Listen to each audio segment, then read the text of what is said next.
Hi, this is Brother Rex Americang muli at muli po isang mapagpala, mahimalaang umaga ang bati ko po sa inyong lahat.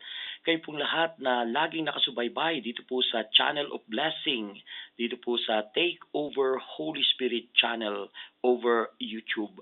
At sa umaga po ito ay nais ko pong muli kayong ah, bahaginan ng mga salita ng Diyos na nagbibigay ng buhay, sigla at lakas na tunay po naman na ito po'y makapagbibigay sa atin ng kaginhawahan ng ating kaluluwa.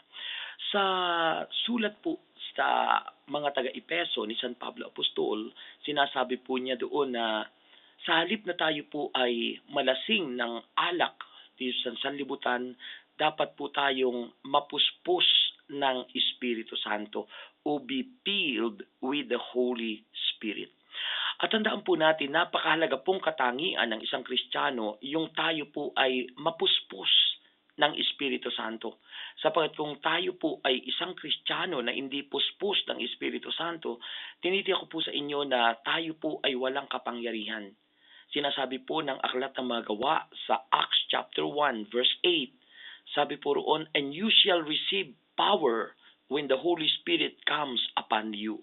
At tatanggap kayo ng kapangyarihan pagbaba sa inyo ng Espiritu Santo at kayo'y magiging mga saksi ko mula sa Jerusalem, Judea at Samaria at hanggang sa dulo ng daigdig. Kaya po yan po ang napakahalagang atin pong matutunan mga kapatid kay Kristo. Kaya nga po ang feeling with the Holy Spirit is to be energized. To be energized our life mga kapatid and controlled by the third person of God's head. Such a way that under the action acknowledge lordship of Jesus Christ, the full presence and power of God are experienced, my dear brothers and sisters. Napakahalaga pong nararanasan po natin ang kapangyarihan ng Espiritu Santo. That's why the Spirit feeling leads to renewal and obedience. Remember, obedience is better than sacrifice. Not only obedience, but including our fullness in testimony and an arresting quality in believers' lives. Ibig sabihin po, dapat po ay tunay na nakikita sa atin, sa atin ang katangian ng pagkapuspos ng Espiritu Santo. It is the quality in believers' lives, mga kapatid. So, ang mga tao po na nauna sa atin, tandaan niyo po, yung mga naglingkod sa Diyos, sila po ay puspos ng Espiritu Santo. They are the people filled with the Holy Spirit before the ministry of our Lord Jesus Christ. Kaya nga po kung titingnan po natin sa Old Testament time, sa kasaysayan po ni Joshua, alam po natin si Joshua ang siyang mapalad na nakarating sa lupang pangako. Si Moses, hindi po siya nakarating sa lupang pangako sa Canaan, ipinatanaw lang ng Diyos sa kanya ang promised land. Pero si Joshua po, bakit po siya nakarating sa lupang pangako? Sabi po ng Deuteronomy chapter 34 verse 9, si Josue ay puspos ng kaalaman. So, remember that Joshua is filled with wisdom. Puspos siya ng kaalaman at kakayahan sa pamahala pagkat ipinatong sa kanya ni Moises ang mga kamay nito at sinunod siya ng mga Israelita, ginawa nila ang lahat ng utos ni Yahweh. So, napakaganda po ng kasaysayan ni Josue. Kaya naman pala siya ay nakarating sa lupang pangako sapagkat nandoon po yung kanyang pagiging obedient and at the same time, brothers and sisters, nang ipatong sa kanya ni Moses ang kanyang kamay, ay dumaloy sa kanya ang kapangyarihan ng Diyos. In the events surrounding the birth of Jesus, mga kapatid, and also in the birth of John the Baptist, remember that in Luke chapter 1 verse 15, John the Baptist is filled with the Spirit from birth. Si Juan Bautista rin, bago po ipinanganak ang Panginoon Kristo, Si Juan Bautista na siyang sinasabi ni Propeta Isaias na siyang sumisigaw sa ilang, ay puspos po ng Espiritu Santo. Sabi po ng Luke chapter 1 verse 15, sapagkat siya'y magiging dakila sa paningin ng Panginoon, hindi siya iinom ng alak o anumang inuming nakalalasing, sa sinapupunan pa lamang ng kanyang ina, mapupuspos na siya ng Espiritu Santo. Kaya makikita po natin ang kapuspusan ni John the Baptist sa sinapupunan pa lamang ni Elizabeth na kanyang ina, ay puspos na siya ng Espiritu Santo at ang kapayagan, hindi siya iinom. Pagkasilang niya, hindi siya titikim ni iinom ng anumang alak na nakalalasing. Yan po ang sekreto ng kapuspusan ng Espiritu Santo. Sa mga Kristiyanong nagsasabing sila'y puspos ng Espiritu Santo, subalit umiinom ng alak at naglalasing, yan po ay hindi sa Diyos. Sapagkat ang paglalasing ay mula po sa sanlibutan. Kaya nga po, tandaan po natin sa Luke chapter 1 verse 41, even ang nanay po ni John the Baptist, na wala pong iba kundi si Elizabeth, siya rin po ay puspos ng Espiritu Santo. Sinasabi po yan ng Luke chapter 1 verse 41, Elizabeth filled with the Holy Spirit and speak words of praise. At siya po'y nagsalita o nangusap ng mga pangungusap ng papuri sa Diyos. At gayon rin po ang kanyang amang si Zacarias, ang ama po ni John the Baptist. Makikita po natin, his father Zacarias was filled with the Holy Spirit and prophesied about the life of John and salvation. Yan po ay nakasulat sa Luke chapter 1 verse 67. Kaya makikita po natin kung paano po na bago pa lamang si Kristo ipinanganak, ang mga tao behind Him ay puspos na po ng Espiritu Santo.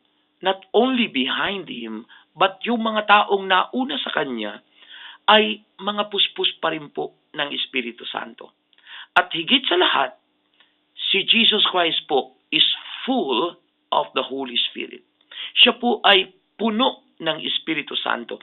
Sabi po ng Luke chapter 4 verse 1, umalis si Jesus sa Jordan, puspos ng Espiritu Santo, at dinala siya ng Espiritu doon sa ilang, at sa loob ng 40 araw ay tinukso ng diablo.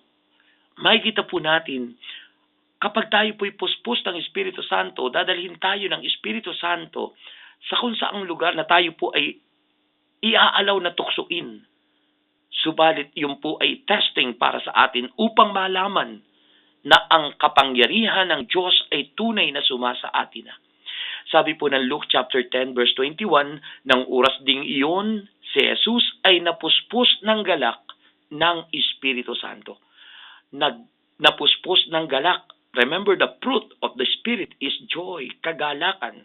At yung taong puspos ng Espiritu Santo, kahit maraming problema, ay puspos ng kagalakan. In John chapter 3 verse 34, sabi ng Bible, sapagkat ang sinugo ng Diyos, si Kristo, ay nagpapahayag ng mga salita ng Diyos at walang sukat ang kanyang pagkakaloob ng Espiritu Santo. Ang Panginoong Jesucristo ay walang sukat. In other words, mga kapatid, unlimited. He unlimited supplier of the Holy Spirit. Sabi roon, at sinasabi kong tungkol kay Jesus na taga Nazaret, ipinagkaloob sa kanya ng Diyos ang Espiritu Santo at ang kapangyarihan. So, makikita po natin mga kapatid na ang Espiritu Santo ay kailangan tayong mapuspos ng Espiritu Santo. We must be filled with the Holy Spirit. We must be filled with the Holy Spirit, and we must become full of the Holy Spirit.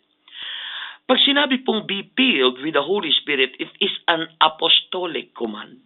Apostolic command, yun po yung sinasabi ng Ephesians chapter 5 verse 18. Yan po ay isang utos para sa atin o apostolic command na kung saan po kailangan natin na tayo mapuspos ng Espiritu Santo. Yung sinasabi naman pong filled with the Holy Spirit, mababasa sa Acts chapter 2 verse 4. filled with the Holy Spirit, yan po ay a conscious experience of God's power. Yan po yung a conscious experience of God's power of a Christian, mga kapatid, kapag po tayo ay nakaranas nito. At yun naman pong sinasabing full of the Holy Spirit, Acts chapter 6 from verse 3 to 5, yan po ay consistent quality of Christian. Kaya nga po ang isang katangian ng isang Kristiyano ay yung puspos ng Espiritu Santo. Kaya nga po sinasabi ng Acts chapter 4 verse 8, be filled with the Holy Spirit. It is the inspiration to speak word of witness, challenge or rebuke. Mga kapatid, filled with the Holy Spirit is the inspiration to speak word of witness, challenge or rebuke. Pag sinabi pong rebuke, yung tayo po ay pwede nating pagsabihan ang isang tao, i-correct, even in public or in front of the congregation. Yan po, kung tayo po'y puspos ng Espiritu Santo, kailangan po yan, mga kapatid ko kay Kristo. Now, ano po yung mga katangian ng mga taong puspos ng Espiritu Santo? The characteristic of the Spirit-filled life. First, una, is the Spirit of Christ should rule believers' life. Kailangan po ang nasusunod ay ang Espiritu Santo. Yan po'y mababasa natin sa Romans chapter 8, verse 4 to 6.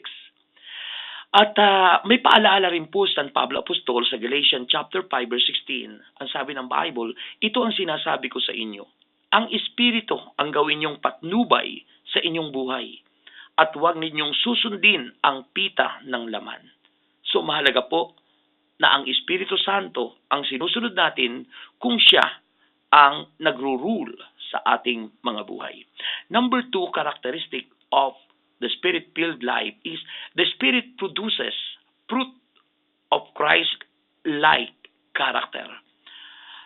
Christ-like character, mga kapatid. Yung ugali na tulad ng kay Kristo. Sabi ng Romans chapter 15 verse 13, ang Diyos na nagbibigay sa atin ng pag-asa ang magkakaloob nawa sa inyo ng kagalakan at kapayapaan sa pananalig upang sumagana kayo sa pag-asa sa pamamagitan ng kapangyarihan ng Espiritu Santo.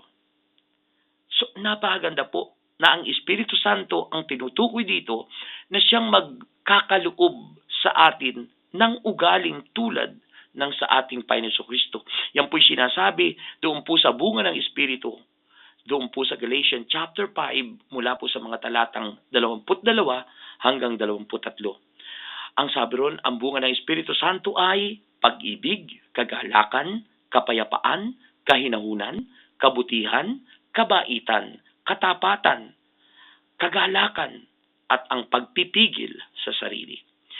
And finally, brothers and sisters, the third characteristic of the Spirit-filled life is the Spirit brings liberty. Ang Espiritu Santo po ang nagbibigay kalayaan sa tao, kalayaan sa sakit, kalayaan sa lahat ng kapangitan sa buhay. Pangit na ugali, pangit na mukha, pangit na itsura. Lahat ng kapangitan po sa atin, sakit, karamdaman, problema, kahirapan, lahat ng gawa ng kaaway, mga kapatid. Remember, the Spirit brings liberty. Romans chapter 7 verse 6, ang sabi po ng Bible, ngunit ngayon patay na tayo sa kasalanan na umalipin sa atin. Wala na tayo sa ilalim ng kautusan, kaya't naglilingkod tayo sa Diyos, hindi dahil sa lumang tungtuning na susulat, kundi dahil sa bagong buhay ayon sa Espiritu Santo. Kaya mga kapatid, napakahalaga na tayo po'y pinalaya ni Kristo upang manatiling malaya, magpakatatag tayo at wag nang paaalipin pang muli. Yan po'y nakasulat sa Galatians chapter 5 verse 1. So, yan po ang nais nating ipahayag at ibahagi sa inyo. Tandaan po natin, for my conclusion of this topic, be filled with the Holy Spirit, mga kapatid. Remember that being filled with the Holy Spirit often leads to words of praise. Mahalaga po na tayo po'y laging ang bukang bibig ay ang karangalan at kapurihan, pagpupuri sa ating Diyos na makapangyarihan, sa ating Yahweh El Shaddai. Mga kapatid, pagpalain po kayo ng Panginoon at nawa po sa munting broadcast na ito, kayo po ay napagpala, na-bless at nabiyayaan ng growth in your spirit. Nawa po, kayo po ay laging mag-share, magbahagi ng inyo pong testimony dito po sa ating pong email address sa rex o restamerica@yahoo.com.ph or sa takeoverholyspirit@gmail.com. So, para po kayo pagpalain, ipatong niyo po ang inyong kamay sa inyo pong pinakikinggan as a contact point of our prayer. Heavenly Father, in the name of Jesus Christ of Nazareth, dalangin ko, Ama, na ang aking mga kapatid na ito'y pagpalain mo. Samahan, gabayan, at dumaloy po ang kapangyarihan. Alam ko pong sila po ay maraming problema at maraming suliranin. May sakit, may karamdaman. Dalangin ko po ang kagalingan, kalayaan, pagpapala, himala sa buhay nila. Sinasaway ko anumang uri ng sakit at karamdaman in Jesus' name. And I claim, O Lord, healing, deliverance, and be filled with the Holy Spirit. In Jesus Christ's name, Amen and Amen. Pagpalain po kayo ng Panginoon. This is Brother Rex America. Muli pong nagsasabi sa inyong lahat, if God is for us, who can be against us? God bless and bye-bye.